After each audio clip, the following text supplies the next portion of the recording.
This is ABC Radio Brisbane and Queensland. So from cheating on your partner to cheating in life, I've got some wonderful tweets here from Dave telling me about his dad who used to buy the exact same type of golf ball down to the number on the ball, and he would cheat playing golf. That's very clever. I'm almost in awe of going to that degree to cheat. But what about cheating in tests? You know, the hidden pieces of paper, notes written on your hand. Cheating in exams is nothing new, but the lengths that cheaters are going to these days are mind-blowing. Students at a medical college in Thailand have been caught using spy cameras linked to smartwatches to cheat during exams. Could this happen here, or perhaps it's already happening? Dr. Ritesh Chugh is a senior lecturer at Central Queensland University's School of Engineering and Technology. Dr. Chugh, good afternoon. Good afternoon, Kelly. How are you? Good. It sounds like something out of a James Bond film. Exactly how does this work with the smart glasses and the smart watches? It indeed does sound like a James Bond film. In fact, cheating has come a long way. Students are finding ingenious ways to cheat in exams and using contemporary devices. The example that you've just cited in Thailand, where the students used smart glasses that were transmitting the questions out of the examination hall, and then they had the students had a micro earpiece through which the responses were being sent back to them. Fantastic. I mean, it's naughty, but you've got to admire. Well, high-tech, that indeed. sort of dedication. Yeah. What are the different types of smartwatches that can be used for cheating? If I've got a fruit watch, so to speak, could I have answers coming through on that? See, it's not just smartwatches alone.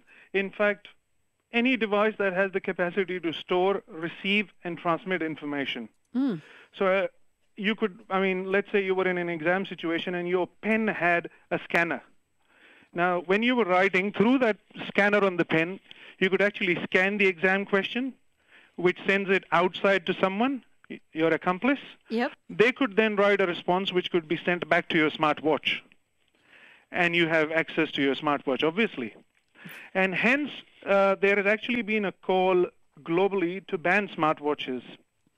In fact, a lot of universities and schools in Australia have banned smartwatches in exam situations. Oh, well, they're no fun. But the problem then is, by banning smartwatches or the educational institution that are still considering it, there is an onus on the invigilators to look at everyone's watches. So either we say, well, just everyone just leave it outside. Yep. And the distinction has to be made then between a traditional watch and a smartwatch, which is difficult for the invigilator. Yeah. Is it expensive to get these items? Not at all. You know, there's a variety of devices available, not just smartwatches. There are micro earpieces. There are cheating watches. Now, these watches are actually advertised as watches for cheating in exams. A very simple Google search will reveal a plethora of such devices, ranging from micro earpieces, cheating watches, pen scanners, even jackets. How do the jackets work? Pardon me? The jackets have a microphone embedded in them, and you actually very slowly read out the question. That information goes out, and then someone transmits it back through an earpiece. And the cost of these devices, some of these devices start at around $15. They go up to about, well, the jacket is about $600. Dr. Chugh, have we had instances of people being caught cheating in Australia via these methods? There was a report last year that said, in spite of mobile phone bans in VCE exams, cheating in exams has almost doubled in 2015. So the report came out last year, but it was reporting on 2015 data. And nearly 30% of cheating matters involve the use of mobile phones. In a similar study that was that gave some statistics earlier this year, although they were from the United Kingdom, there was 42% rise in cheating cases that involved technology. and a quarter of the students that were caught in UK were all using electronic devices. So it definitely appears to be a problem. Are there particular courses where people are getting caught, or is that across the board? From research, it actually says that usually it's maths and science courses. One would argue possibly the tougher ones. Pardon me? Possibly the tougher ones. That might just be me, though, because I'm terrible at those subjects.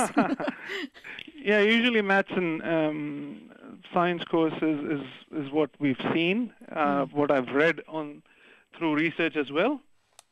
And we obviously have to start thinking about our assessment strategies. Because it's very important that as educators, the assessment strategies are looked at. Exams that get students to just come and regurgitate information is probably not the way to go. Questions should focus on critical thinking. And that's something for educators to really think about. So rather than a yes, no, it's right or wrong answer, Yes, and absolutely. regurgitating information, you have to actually understand what's being asked of you. Yes, and see, one of the things, what we expect from students, and that's for not just what we as educators, but any employer would also expect employees that exhibit ethics as a trait. Now, you don't want cheaters, or you don't want smart cheaters. You don't want the ones that are going to get away with it, but they're the hardest ones to catch. Yes, indeed. So how do, given the technology that's available now, Yep. how are universities and other educational facilities catching cheaters? Well, really, the onus is on the invigilators to really be looking out for students who appear to be involved in some sort of suspicious activity in exams. There's a lot of onus, and as a result, I personally believe that exam invigilators also have to become much wiser to all these contemporary ways of cheating. Yeah, and so they know what to look for in terms of body Exactly. language and all those sorts of things, Yep. and where a student's eyes are going. And Yes. okay, I mean, banning can work. Yep. In fact, a case study from China showed that when they have large-scale exams in China, they actually use network jammers around the examination center. So all sort of networks are banned. So they jam the network signals coming into the examination hall. Now, we obviously haven't gone to those lengths yet, but who knows what the future holds. all right, it's fascinating, Dr. Ritesh Chugh. Thank you very much. Thanks very much for having me, Kelly. There we go. Coming soon to an exam hall near you.